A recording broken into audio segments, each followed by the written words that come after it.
Hi, everyone. My name is Stuti Shukla. I'm in the PhD program at Harvard at the School of Education. And I first encountered NextJump almost 2 years back, 18 months to 2 years, when the DDO book was ready to be launched. Bob Keegan was my advisor at the time. He's on my dissertation committee at the moment. And we were going back and forth about what I wanted to what my research topic was going to be. I had been working for the past 7 years in organizational learning and adult development. So looking at the intersection of how organizations can really very proactively, deliberately help foster the growth of their people and psychological growth, and not just performance improvement, but really the potential of their people. And Bob told me, and that was a time, complete serendipity, that was a time when the DDO work had started. And he was like, NextJump is the place that you should consider studying. And he, just a quick side note, he drafted a very quick email introducing me to Greg at the time. This was like 2 years back.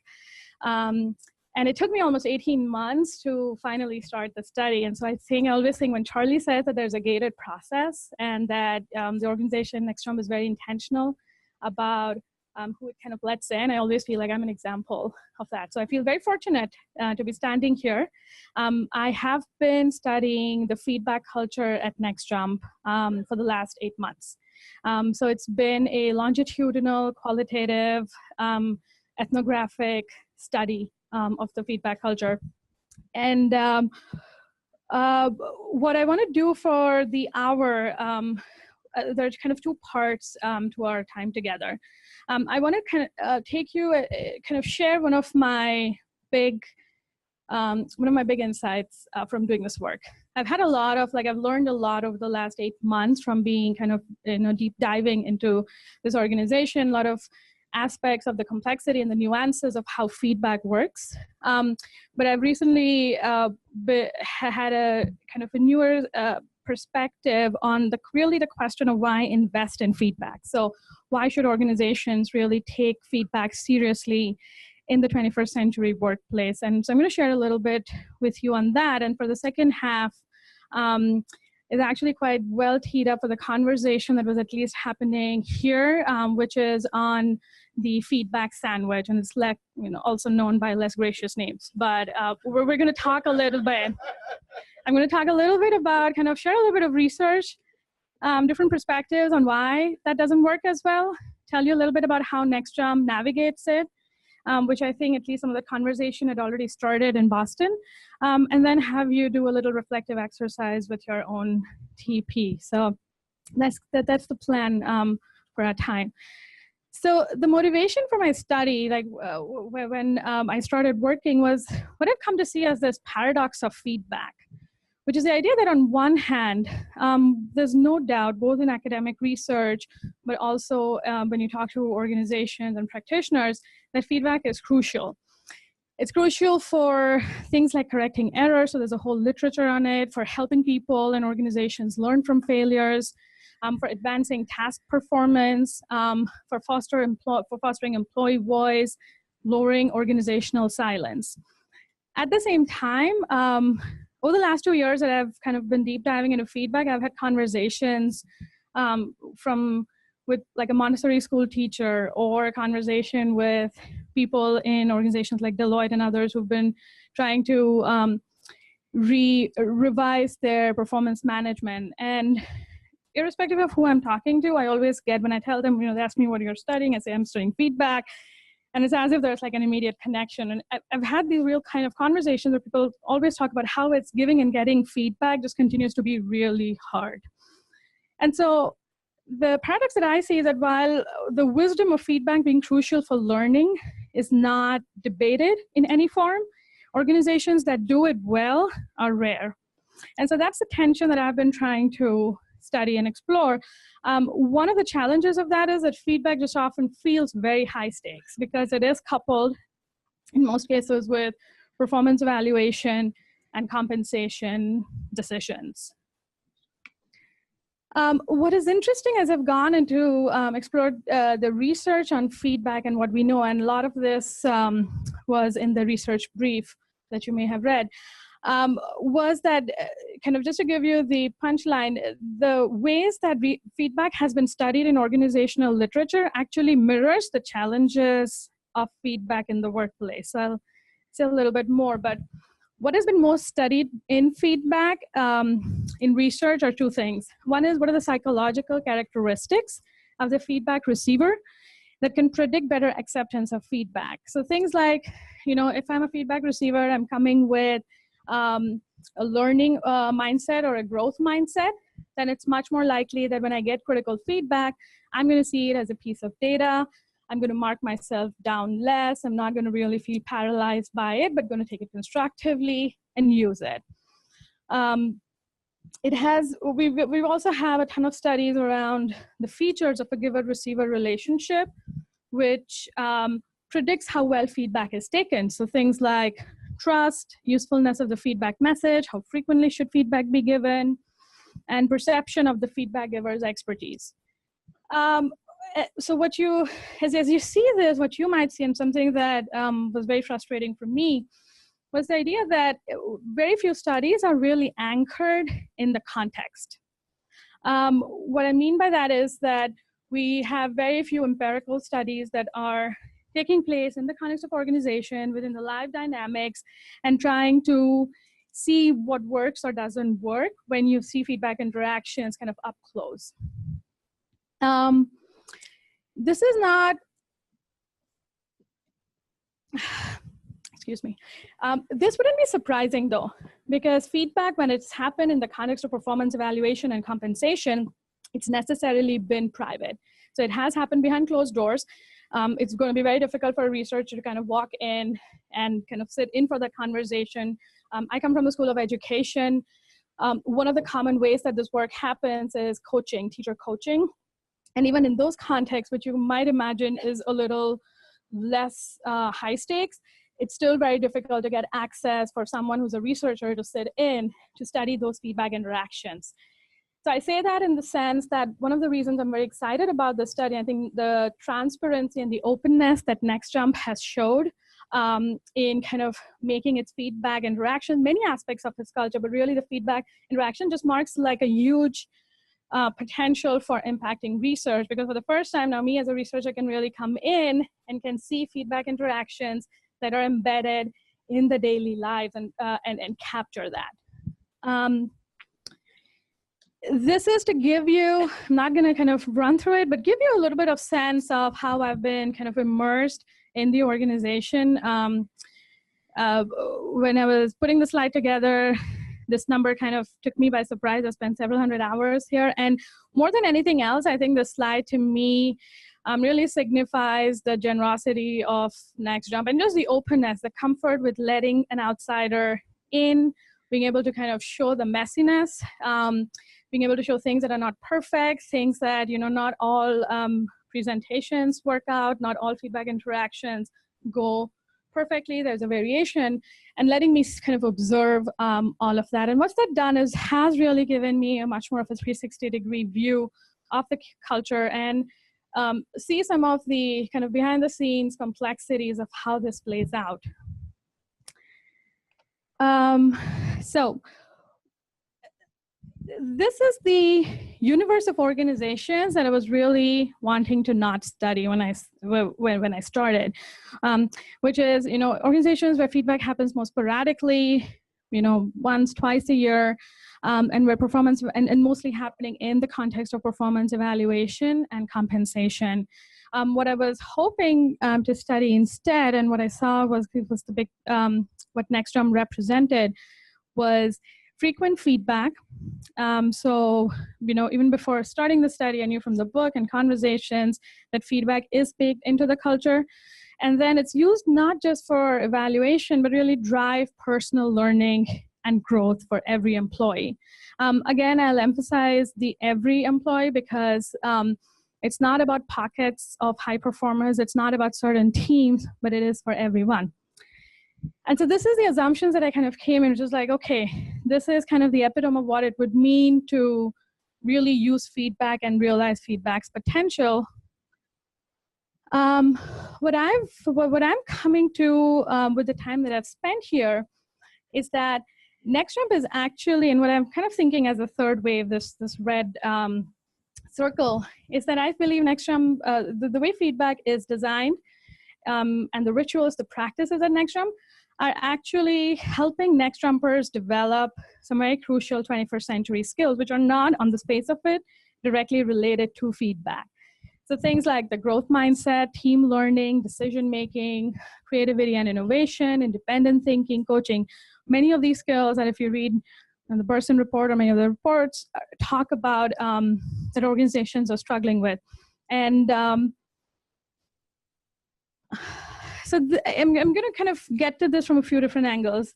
As I've gone into the literatures on each of these, and I've looked at research in creativity and innovation, team learning, growth mindset,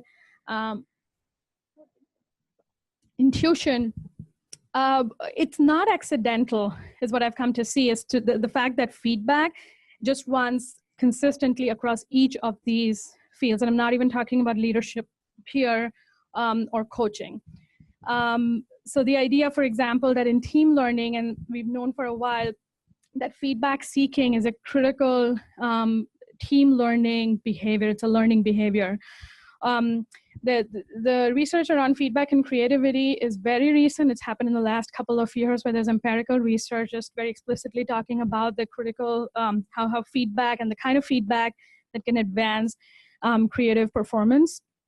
Growth mindset, something that Charlie kind of talked about a lot in the morning. Feedback gets really used as gets considered as a diagnostic information.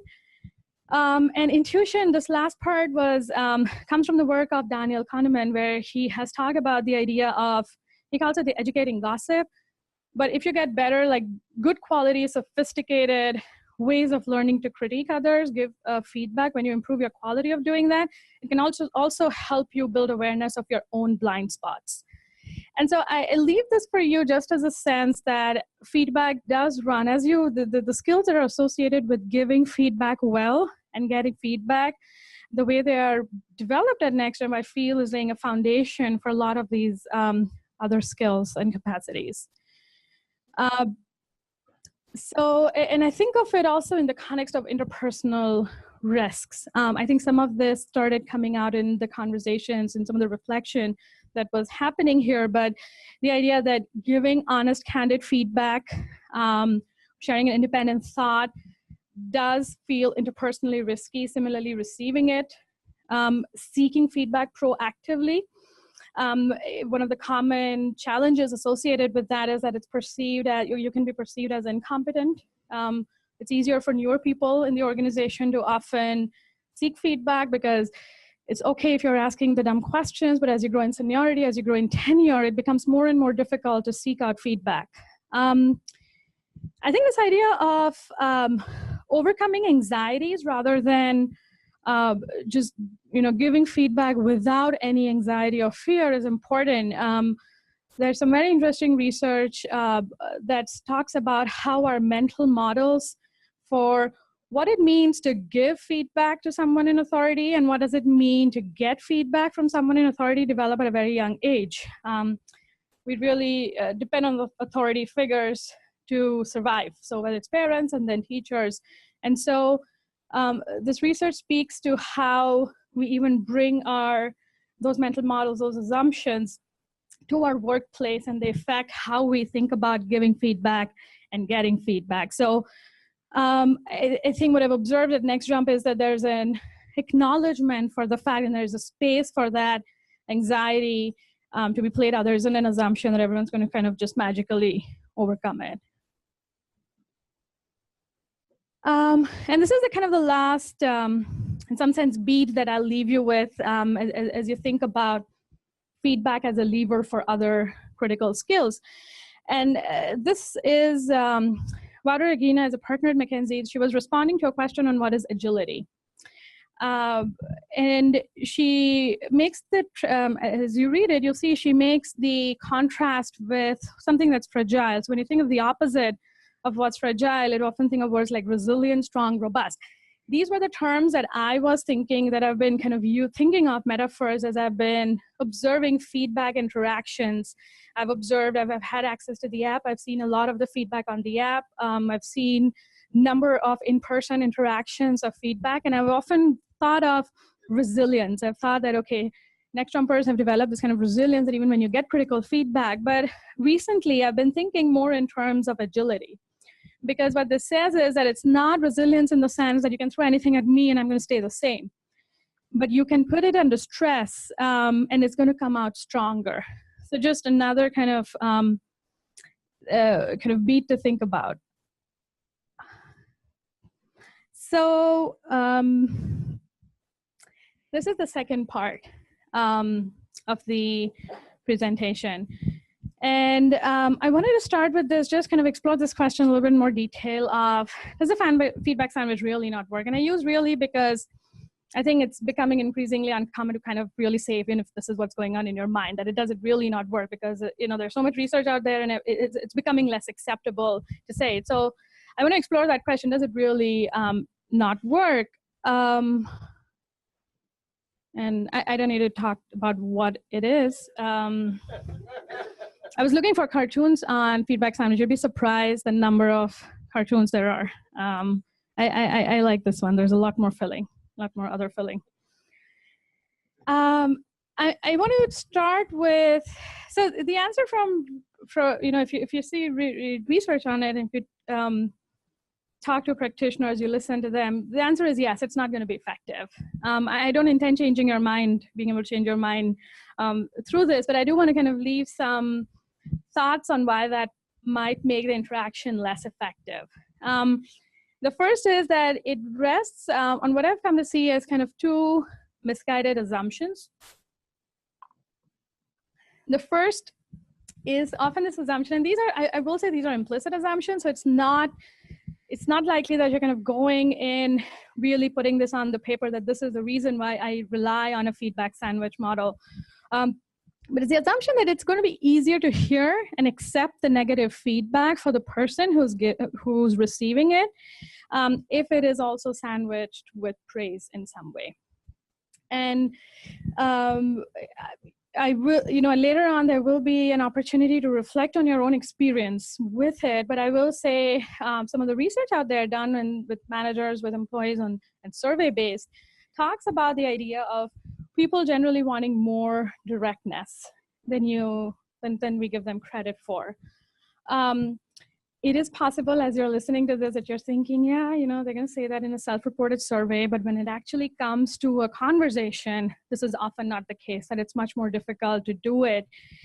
And I think that is possible, but I will say this is something, and you're probably already getting it, but this is something that has been a big insight about how NextJump, a big element of how NextJump thinks about feedback, in my understanding, which is that people want more directness, people need more directness, and that people can be trained to take more directness. So even if right now, it feels like they can't take in as much directness, many of the feedback routines, practices are built around being able to help them build the muscles or train the muscles to take in more directness.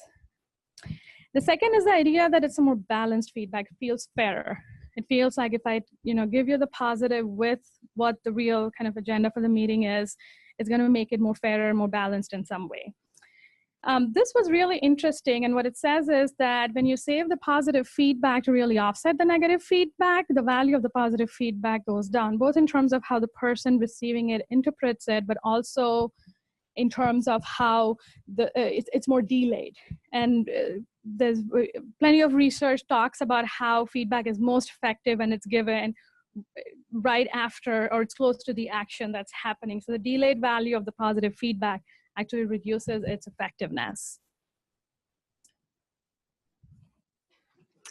This is another kind of angle and lens through which to see the challenge of the feedback sandwich, which is the confirmation bias, or the strong tendency to search for, interpret, favor, and recall information in a way that confirms one's pre-existing beliefs.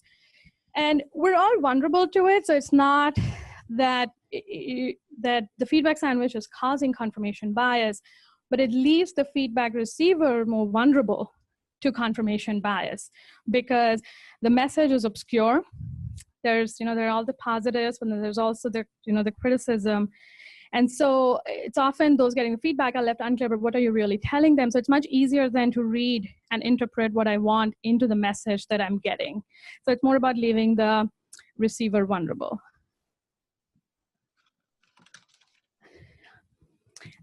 This comes from the work of, originally from Chris Argyris and Donald Shahn, like really big figures in organizational learning, and then adapted by Robert Schwartz. But they talk about feedback sandwich, like when you use that, it being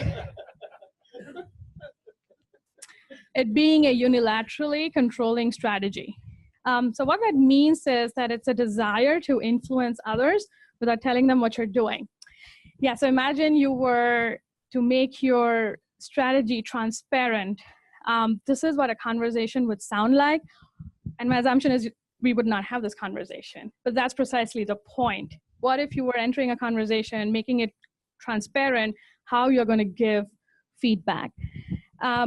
This, again, I'll just pause here and say that this has been striking when I have seen, sat through situational workshops, leadership 360s at Next Jump. The strategy has been pretty open. It has been much more transparent about what the agendas on both sides are, what the person is coming into. So this is, they call it the transparency test, and you can consider it. The authors recommend that you might consider it even you're going into any meeting and thinking about, is it based on an assumption of wanting to kind of control the outcomes, or is it, or do you feel comfortable just sharing that with the person you're meeting or giving feedback to? So how does Next Jump guard against this instinct? This is something I was curious about, because if it is a very common way of giving feedback in organizations, so how is Next Jump? Is it the dominant way that feedback happens at Next Jump? And if not, why is that? I'm going to let you read. These are actual feedback examples pulled from the app, given in the context of a 10X.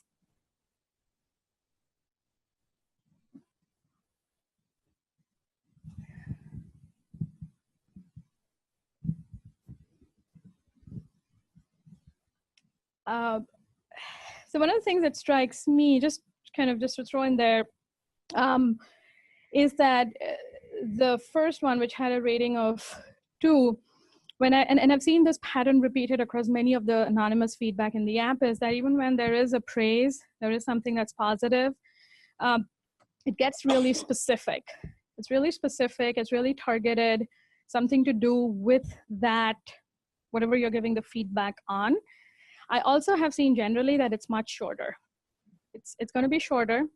It's often something that happens at the start, but then I've often seen that the criticism, the actual the critical part, is going to be longer. And I have seen few examples where it ends with the praise again. So it might have 2 elements. It might say something positive, something that was kind of on the right track.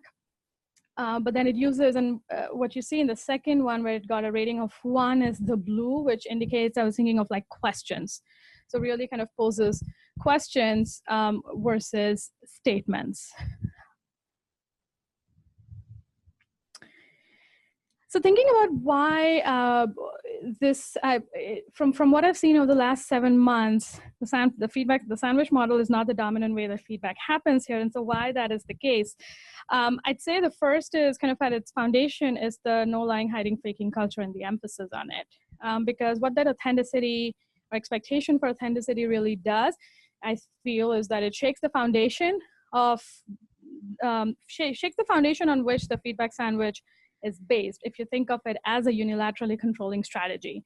So because that's based on the fact that you always have to be right. So when I get into this feedback interaction, I have to control the outcome. I have to be right. I have a plan in mind about what I want to get into, and I have to make that happen. There's an element of acting rationally, and there's an element of not showing emotion. So both on my side, if I'm the feedback giver, not showing emotions, but also being skeptical of triggering emotions in the other person, the person who's receiving feedback.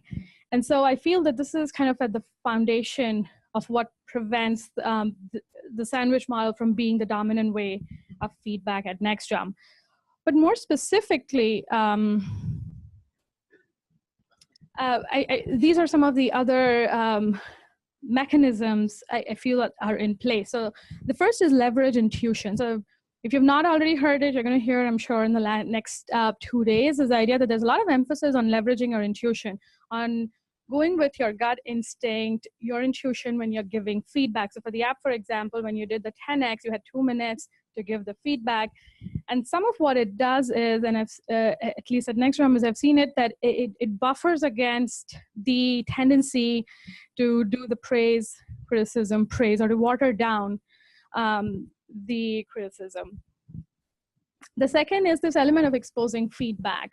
So I feel like Greg already spoke to this, but the idea that feedback is made transparent. So it's transparent in the app, but even in your in-person interactions, I was quite taken, it's not something I expected when I came in, that there's hardly any feedback interaction. There are very few feedback interactions which will be just one-on-one. At least a structured one. So you'll go into a situational workshop, for example, you'll go with your TP, your coach or manager will be with their TP. And in situational workshop, there'll at least be one other TP partner, pair that's there. When you go into some of the other ones, there might be more than just you and your TP. But there are several ways for people to learn from feedback. The feedback content is widely shared. And so as the person who is, say, giving or getting the feedback, I have models to learn from. I have ways in which I can look at the ways in which people are crafting the feedback and learn from it. The third is the multiple channels of feedback. Again, this is something I think was alluded to, but there are many, many ways for someone to get feedback at NextJump, even someone who might be really kind of new into the organization. And it could be the app, you could be, it's your TP, you participate in one of the 10X presentations, you could be part of some of the logistics or captaining one of the events and you'll get feedback. There are just various ways for people to get feedback, and that again kind of reduces the pressure for all of the feedback to come from this one person who then has to combine the praise and the criticism. And the last is, I think, of the dedicated avenues for recognition. So like I mentioned in a prior slide, one of the reasons often managers give for relying on the feedback sandwich is because then that becomes an avenue for also sharing what's positive and what's working. And you'll hear more and I'm sure during the culture tour you got a sense, but there are very dedicated avenues at NextJump for people to be recognized, for people to share appreciation, gratitude, positive feedback. And I think when you have that, it becomes easier in some of the more developmental context, the coaching context, to then separate keep that for the developmental feedback. Okay, so now it's your time. What I thought we could do is two things. There are two prompts for you to reflect on. The first is, so Boston would do this with their TPs. New York would, just pair up with the person who's next to you. But really think about two prompts. One is, in your feedback giving, in what ways do you just rely on the feedback sandwich? I encourage you to be, if you can be specific, if you can think of an example. I'm wondering whether, given that the 10X just finished, maybe there's something, you can reflect on, if you thought, and it can be your version. It doesn't necessarily just have to be, but it's your version of feeling like you couldn't put the criticism, you couldn't put your real kind of what was going on in your mind out there.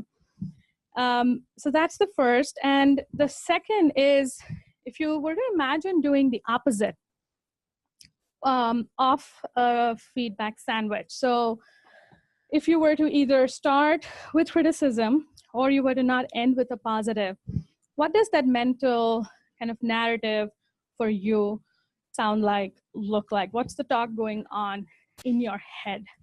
So